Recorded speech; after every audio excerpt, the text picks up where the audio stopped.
உலகெங்கும் வாழும் B positive Tamil YouTube உறவுகளுக்கு வணக்கம். நான் தினமும் 20 நிமிடங்கள் காலையிலும் மாலையிலும் நடைப்பயிற்சி செய்வது வழக்கம். இப்போதும் நடைப்பயிற்சிக்கு தயாராகிக் கொண்டிருக்கின்றேன்.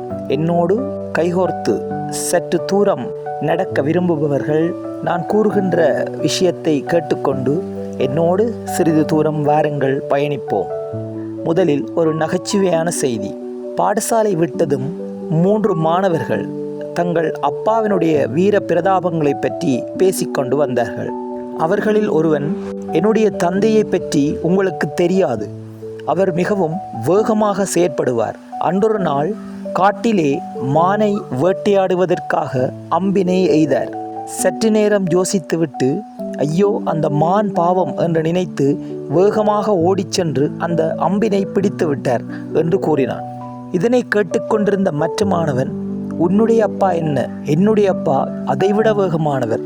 என்னுடைய அப்பாவும் ஒரு வேட்டைக்காரர் தான். அவர் அன்று காட்டுக்கு சென்று வேட்டையாட எண்ணினார். அம்பை எய்த பின்னர் தான் யோசித்தார். அன்று வெள்ளிக்கிழமை. உடனே விரைந்து ஓடிப்போய் அந்த மானை அம்பு படாமல் சற்று இங்கால் இழுத்து விட்டு விட்டார். உன்னுடைய அப்பா அம்பினைத்தான் ஓடிச் சென்று பிடித்தார். என்னுடைய அப்பாவோ அதையும் தாண்டி சென்று மானை பிடித்து இஞ்சால் இழுத்து விட்டார் என்று கூறினான். இவற்றை கேட்டுக்கொண்டிருந்த 3வது மாணவன் தன் தந்தையின் பெருமையை கூறத் தொடங்கினான். உங்கள் இருவருடைய அப்பாமாரும் வேகமாக செயற்படுகின்றார்கள் என்பது உண்மைதான். ஆனால் என்னுடைய அப்பாவோ நேரத்தையே முந்திக்கொண்டு செல்கின்ற வேகமுடையவர் என்று கூறினான். உடனே அந்த மற்ற மாணவர்களுக்கு விளங்கவில்லை. நீ என்ன கூறுகின்றாய் என்று கேட்டனர். உடனே 3வது மாணவன், என்னுடைய அப்பாவுக்கு 4:30 வேலை முடியும். அவர் வேலையையும் முடித்துவிட்டு தினமும் 3 மணிக்கு வீட்டுக்கு வந்து விடுவார். 1.5 மணித்தியாலங்கள் நேரத்தை முந்திக்கொண்டு வீட்டுக்கு வந்து விடுவார் என்று கூறினான். இதில் உண்மை என்னவென்பது உங்களுக்கு புரியும் என்று நினைக்கிறேன். அவர் ஆஃபீஸிலே டிமிக்கி விட்டுவிட்டு 3 மணிக்கு வருவதை எதுவும் அறியாத பையன் பாவம் தன்னுடைய தந்தை நேரத்தையே முந்திச் செல்கின்ற அளவு வேகமுடையவர் என்று கூறுகின்றார். இதுதான் இந்த நகைச்சுவை உலகம். நடத்தல் என்பது மிகச்சிறந்த உடற்பயிற்சி. எம்மில் பலர் உடற்பயிற்சி ஏதும் செய்யாது உடற்பருமனை அதிகரித்து கொண்டு இருக்கின்றார்கள். சுவரை வைத்துத்தான் சித்திரம் வரைய முடியும். முன்னைய காலங்களில் இந்த உடம்பு நிலையில்லாதது, இது இழுக்கானது என்று கூறிக்கொண்டு வந்தனர். ஆனால் திருமந்திரத்தை கூறிய திருமூலரோ, உடம்பை முன்னர் இழுக்கென்று நினைத்தேன், உடம்பினுள்ளே ஒரு பொருள் கண்டேன், உடம்பை வளர்த்தேன் உயிர் வளர்த்தேனே என்று பாடியுள்ளார். ஆம், நாம் இந்த இவ்வுடலை பெற்றது பல்வேறு மகத்தான காரியங்களை செய்வதற்கே. அத்தகைய உடலை நாம் மிக கவனமாக பார்த்து கொள்ள வேண்டும். குறைந்தது 20 நிமிடங்களாவது உடற்பயிற்சி செய்வது சிறந்தது. எம்மில் பலர் ஜிம்முக்கு சென்று 100 கிலோகிராமுக்கும் அதிகமான பளுவை தூக்கி உடலை மிகவும் வருத்துகின்றனர். இது ஆபத்தானது. இப்போது குறிப்பிட்ட காலங்கள் உங்கள் உடல் கட்டுக்கோப்பாக இருந்தாலும் பின்னர் அதுவே உங்களுக்கு எதிர்வினையாக வந்து அமைந்துவிடும். உங்கள் உடற்பருமன் அதிகரித்து நீங்கள் ஒரு சூமோ வீரன் போலவும் மாறிவிடுவீர்கள்.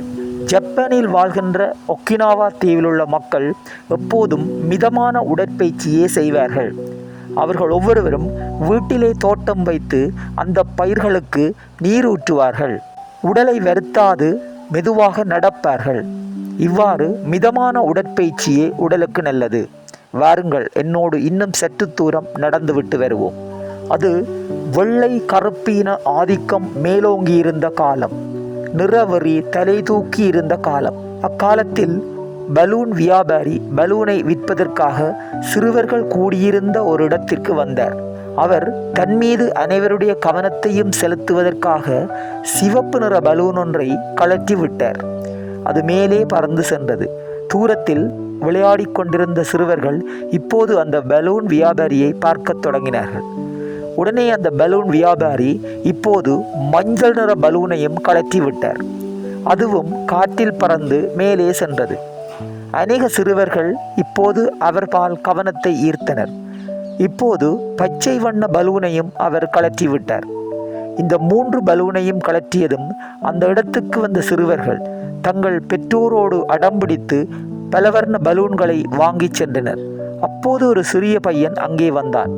அவன் ஒரு வறிய குடும்பத்து பிள்ளை. அவனால் அந்த பலூனை வாங்க முடியவில்லை. அவன் அந்த பலூன் வியாபாரியை பார்த்து, ஐயா, உங்களிடம் ஒரு கருப்பு பலூன் இருக்கின்றது. நீங்கள் அந்த பலூனை பறக்க விடவில்லை. கருப்பு நிறமாக இருந்தால் அந்த பலூன் பறக்காதா என்று கேட்டான். உண்மையில் அந்த சிறுவன் அக்காலத்தில் தாழ்த்தப்பட்டவர் என்று கருதப்பட்ட கருப்பு இனத்தைச் சேர்ந்தவன். உங்களுக்கு தெரியும், முன்னைய காலங்களில் ஆபிரகாம் லிங்கன் கூட அடிமை சந்தையில் விற்பதற்கு தயாராக இருந்த ஒருவரே. அப்போது அந்த பலூன் வியாபாரி மிகவும் அழகான பதிலொன்றை கூறினார். தம்பி, சிவப்பு, மஞ்சள், பச்சை, கருப்பு பலூன் மேலே பறப்பதற்கு நிறங்கள் காரணம் அல்ல, அதன் உள்ளே இருக்கின்ற விடயம்தான் காரணம். உள்ளே நல்ல விடயம், அதாவது காற்று இருந்தால் எந்த பலூனாக இருந்தாலும் அது மேலே செல்லும் என்று கூறினார். இந்த பலூன் வியாபாரி அந்த சிறுவனுக்கு கூறிய விடயம் நாங்கள் அனைவரும் சிந்திக்க வேண்டிய ஒரு விடயம். கருப்பு நிற பலூனாக இருந்தாலும் உள்ளே காற்று இருந்தால் அது மேலே பறக்கும். அந்த சிறுவனை எவ்வளவு தூரம் பாதித்திருந்தது அந்த கருப்பு வெள்ளை நிற வெறி பிரச்சனை என்பதை இங்கே நாங்கள் நோக்க வேண்டியுள்ளது. உடற்பயிற்சி செய்வது மிகவும் சிறந்தது. அத்தோடு நான் கூறுகின்ற செய்திகளையும் கேட்டு உங்கள் உள்ளம் ஆனந்தப்படுகின்ற போது டோப்பமைன் என்கின்ற திரவம் எங்கள் உடலிலே சுரந்து இரத்தமெங்கும் பரவுகின்றது. இது எங்கள் உடலை உன்னதமான நிலையில் வைத்திருக்க உதவும். பலகாலம் நோய் வராது எங்களை காத்து கொள்ளும். இன்னும் சற்று தூரம் பயணம் செய்வோம். உங்களுக்கு கோல்டன் ரூல், தங்க விதி என்பது பற்றி கேள்விப்பட்டிருக்கின்றீர்களா? தங்க விதி என்பது எங்களுக்கு மற்றவர்கள் எதுவெல்லாம் செய்தால் பிடிக்குமோ நாம் அவற்றையெல்லாம் பிறருக்கு செய்வதே தங்க விதியாகும். மீண்டும் ஒரு முறை, எங்களுக்கு மற்றவர்கள் எவையெல்லாம் செய்தால் மகிழ்ச்சியை தருமோ அவற்றை நாம் மற்றவர்களுக்கு செய்வதே தங்க விதியாகும். எனவே இன்றிலிருந்து நீங்கள் தினமும் உடற்பயிற்சி செய்வதோடு தங்க விதியையும் பின்பற்றி கொள்ளுங்கள். அத்தோடு அந்த பலூன் வியாபாரி சொன்ன கதையை மனதில் வைத்து கொள்ளுங்கள். எப்போதும் யாரையும் ஏற்றத்தாழ்வு பார்த்து கொள்ளாதீர்கள். இன்று நீங்கள் அலட்சியம் செய்கின்ற ஒருவன் நாளை உங்கள் வாழ்வை ஏற்றுவதற்கு திருப்புமுனையாக நிச்சயம் அமைந்து விடுவான். மீண்டும் ஒரு நாள் இன்னுமோர் நடைபயணத்தில் உங்களை சந்திக்கின்றேன். எண்ணம் போல் வாழ்க்கை. நன்றி, வணக்கம்.